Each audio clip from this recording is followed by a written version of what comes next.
Welcome back to the deep dive. Ready for another deep dive? Always excited to dive in. Today we're tackling what if? Serious scientific answers to absurd hypothetical questions by Randall Munroe. It's a book full of those what if questions we all have, but with real science applied. Yeah, it's a really fun way to learn about science. Exactly. And to help us unpack these mind-bending scenarios, we've got, well, you, our resident expert. Happy to lend my expertise. Okay, let's jump into it. First scenario. What if the Earth just suddenly stops spinning? Oh, wow. That's a big one. Well, first off, no more sunrise and sunset as we know it. So, like, the sun would just stay in one place. Pretty much. It would take a whole year for the sun to make one full circle in the sky. So 6 months of daylight and then 6 months of night. Yikes. Exactly. One side of the Earth would be in constant sunlight, baking an endless summer, while the other side would be plunged into a perpetual winter. So basically, goodbye spring and fall. And hello to some seriously crazy weather. On the sun-facing side, you'd have massive convection storms brewing from the constant heat, and wind patterns would be all over the place. We wouldn't have the Coriolis effect anymore. The Coriolis effect. Um, Refresh my memory on that one. So the Coriolis effect is basically this apparent force that acts on objects moving within a rotating frame of reference. It's why winds and ocean currents curve. Right, right. Okay, so no spinning Earth means no Coriolis effect, which means some wild and wacky weather. Got it. But Monroe doesn't stop there, right? What about this? What if a baseball was pitched at 90% the speed of light? Okay, that's where things get really interesting. I bet. At that speed, we're not just talking about a fastball. We're talking about a relativistic fastball. The baseball wouldn't just cut through the air. It would collide with air molecules so forcefully that the atoms would Yeah, fuse. fusion. Like what happens inside stars? Exactly. And it's a powerful reaction. It's what powers the sun and other stars. So this baseball would be like a mini star hurtling towards home plate. In a way, yeah. The impact would create a blinding flash of light, dwarfing the sun, followed by a mushroom cloud and a massive blast wave. And oh yeah, the batter, the catcher, and probably a good chunk of the stadium would be instantly vaporized in an expanding bubble of incandescent plasma. Incandescent plasma. That doesn't sound good. What about the fans? Would anyone be safe? Honestly, you'd be hard-pressed to find a safe distance with that kind of energy release. Even miles away, you'd experience a blinding light and a shock wave that would shatter windows and cause widespread destruction. Yanks. Okay, maybe let's stick to regular baseball games for now. So Done. Monroe also asked this question. Could you survive a swim in a spent nuclear fuel pool? I'm guessing it's not a simple yes or no. You're right, it's trickier than you might think. Because, believe it or not, water is actually a pretty good shield against radiation. So the radiation wouldn't be the biggest problem. Ironically, the bigger problem would be drowning. Drowning, really? Yeah, you'd get exhausted trying to swim through the dense water in the pool. So it's not the radiation that gets you, it's the fatigue. That's both surprising and kind of scary. But wait, don't divers do maintenance in those pools? They do, but they're highly trained and wear special suits to minimize radiation exposure. Wow. It's amazing what we can do when we have to, huh? Let's change gears a bit. Imagine you're standing in the middle of Times Square, but instead of the city, you're surrounded by, well, what would it have been like 1,000 years ago? 1,000 years ago, you'd be standing in a forest, towering trees, streams, and animals we don't see in that area anymore. Wolves, bears, deer. Times Square, a wilderness. I never would have pictured that. What about if we went back even further? Say, 100,000 years ago. Now, you're talking about a completely different world. The last glacial period would have just ended. You'd see a landscape carved by ice, with kettlehole ponds, glacial erratics, and eskers. Kettlehole ponds, glacial erratics, and eskers. Break those down for me. Sure, kettlehole ponds are depressions formed by melting glaciers. Glacial erratics are boulders left behind by glaciers, and eskers are those long, winding ridges of sediment deposited by meltwater under glaciers. Wow, so even in a modern city, we can still see traces of that ancient ice age. That's pretty cool. Yeah, Hey, the book mentions something about earthworms not being around when Europeans yeah. arrived. It's a reminder of how long ecological recovery takes. Those common earthworms we see everywhere. They were wiped out by the glaciers and were only slowly coming back when Europeans arrived. Wow, that puts things into perspective. Makes you think about our impact on the environment. Speaking of impact, let's talk soulmates. If they exist, what are the odds of actually finding yours? That's got to be a tough one. It really is, especially if you think about soulmates existing across time in the past, present, or future. The pool of candidates gets vast. Vast is an understatement. Monroe actually says in the book, that sounds horrible, but wait, it gets worse. Not very encouraging. Even if we limit the pool to people alive at the same time as you, the odds are still pretty slim. Think about finding one specific grain of sand from all the beaches in the world. Okay, maybe I need to rethink my dating strategy. But hey, a chance is a chance. Speaking of slim chances and things we probably shouldn't try, what about hair dryers? What would happen if you had a hair dryer with a dial that went way past high? This is where Munroe gets really methodical. He starts with a simple, overpowered hairdryer and walks through the consequences. What happens first?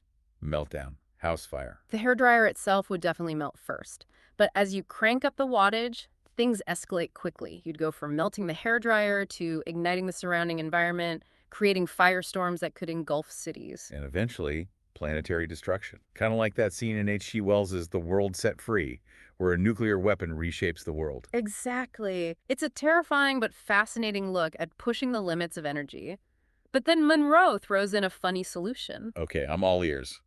How do we stop a planet-destroying hairdryer? Turn the dial back to 0 and drop it in a lake. A lake. Seriously. I can only imagine what that would look like. It's definitely a visual. I can just imagine the steam coming off that hairdryer in the lake. Definitely a sight to see. Okay, ready for more what ifs? Bring them on. Let's talk about moles, but not the garden variety. What if you gathered a mole, like the scientific unit of moles, in one place? Ah, yes. A mole of moles. That's 602 sextillion moles, which is, well, slightly more massive than our moon. A moon-sized ball of moles. I'm not sure if that's cute or terrifying. Probably a bit of both. First of all, where would you even put them? Yeah, good point. Rhode Island wouldn't even be big enough. Not even close. Plus, the pressure at the center of that mole sphere would be immense. And the heat from all that decomposing, well, you get the picture. Okay, moving on. Let's talk about something a little less squishy.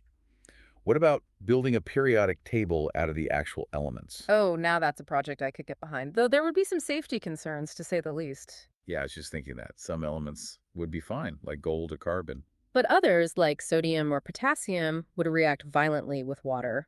Then you've got the halogens, fluorine, and chlorine, which are super toxic. And of course, the radioactive elements. So it would be a beautiful but dangerous periodic table, maybe best admired from a distance.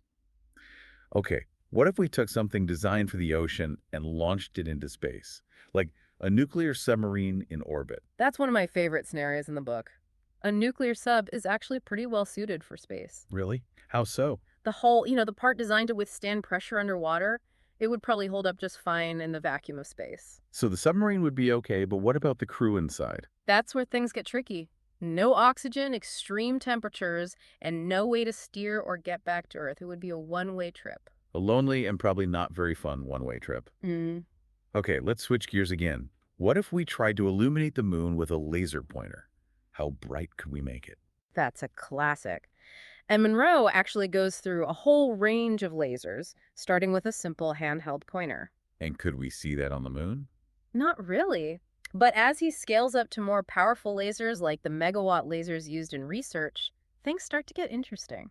So with a megawatt laser, we could light up the moon. Yeah, we could actually make it visible from Earth. It would be faint, but noticeable. That's pretty cool, but I'm guessing there's a catch. There is.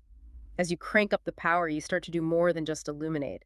You'd be scorching, melting, and potentially even vaporizing parts of the moon's surface. Oops. Maybe best to leave the moon lighting to the sun. Okay, next question. What would happen if we drained all the Earth's oceans? Now, that would be a sight to see. Imagine all that water just disappearing. The continents would look so different. Right. You'd have all this new land exposed, connecting continents that were once separated, but it wouldn't be very hospitable. What about all the fish and other marine life? Yeah, sadly, entire ecosystems would be wiped out. And the effects on land wouldn't be good either. The oceans play a huge role in regulating the Earth's climate. So we'd be looking at some extreme weather, droughts, and a very different planet. It's amazing how much we rely on the oceans. Okay, switching gears again. Have you ever wondered if there's a limit to how much data we can move around? Like, what if we had a data moving contest between the internet and, say, FedEx? That's a fun one. And you might be surprised to learn that FedEx actually has an advantage when it comes to moving large amounts of data. Really? How is that possible? Well, you could fill a cargo plane with hard drives packed with data, and fly it across the country much faster than you could transmit that same amount of data over the internet. So FedEx wins on sheer volume, but the internet is still faster for everyday stuff. It makes you wonder what the future of data transfer will look like. Okay, last one for this segment. What's the longest possible free fall you could achieve by jumping off something on Earth? For maximum free fall time, you'd want to jump off Mount Thor in Canada. It has this amazing sheer vertical face, and from that height, you'd get about 20 seconds of free fall. 20 seconds. That doesn't seem like very long. It's not. But if you wanted to extend that free fall, you could use a wingsuit. Wingsuits, yeah. Those are pretty cool. It's like the closest we can get to actually flying. Okay, last one. And it's a bit of a mind bender. What is the farthest one human has ever been from all other humans? That record goes to the Apollo astronauts who orbited the moon while their colleagues landed on the surface. Wow, that's incredible. They were millions of miles from Earth with only the moon and space around them. That must have been an incredible experience. It really puts things into perspective. It shows us both the vastness of the universe and the connection we all share here on Earth. That's a great way to put it. That feeling of connection is pretty powerful. Okay, ready for a few more what ifs before we wrap things up? Always up for more mind-bending scenarios. Perfect. So what if you could call a random phone number and there was a 50-50 chance of getting someone who had just sneezed? A sneeze hotline. That's a new one. Could you use it to catch a murderer? Like, what are the odds of calling someone right after they committed a crime? Well, the odds of reaching someone who just sneezed are much higher than someone who just committed a murder. You'd be on the phone for a while waiting for that call. I guess my dreams of being a sneeze detective are over. But Monroe does suggest calling a random number and saying, God bless you anyway, just for fun. I like that. A little bit of random kindness never hurts. Exactly. Okay, what would happen if the Earth started growing? Like a balloon being inflated. It would be like a slow motion makeover of the planet. Think about it. To make the Earth just a little bit bigger, you'd need to add a lot of material. So even a small increase in size would have a huge impact on everything. Oh, yeah. Roads, bridges, buildings, all under stress as the ground stretches. And gravity would increase too. It would be a whole new world. The book even talks about walking becoming a struggle as gravity gets stronger. And the atmosphere would get denser, making it harder to breathe. It's a pretty wild scenario to imagine. Okay, let's go in the opposite direction. What if the sun suddenly went out? Would it just get really cold? It would get way more than really cold. We're talking a deep freeze that would make the ice age look balmy. Plants would die, ecosystems would collapse, life as we know it would be over. Not a very happy ending. But hey, at least we wouldn't have to worry about solar flares anymore, right? That's one way to look at it. But I think we can all agree that a few disrupted satellites are a small price to pay for a functioning sun. Definitely. Okay, let's end on a lighter note. Have you ever wondered what it would take to print out the entire English version of Wikipedia? That's a lot of information. Someone did try to print all the featured articles, and it ended up being a huge book. But the whole thing, how much paper would that even be? Monroe says you'd need over 2.5 million reams of paper. That's a lot of trees. It really shows you the sheer scale of information we have online. It's incredible. Okay, last one, and it's a bit morbid. What about Facebook? When will the number of dead users outnumber the living ones? Well, that's bound to happen eventually. As Facebook's users get older, more of them will, well, pass away. It's kind of like a digital graveyard. In a way, yeah. It makes you think about our digital legacies and how they live on after we're gone. That's a profound thought to end on, but it's a fitting conclusion to our deep dive into what if. We've explored so many fascinating scenarios today. From the bottom of the ocean to the edge of the universe, it's been a wild ride. A huge thank you to you, our expert, for guiding us through this incredible world of what ifs. It's been my pleasure. And to all of you listening, thanks for joining us on this deep dive. Keep those curious questions coming, because there's always more to explore. Until next time, keep wondering, keep questioning, and keep asking what if.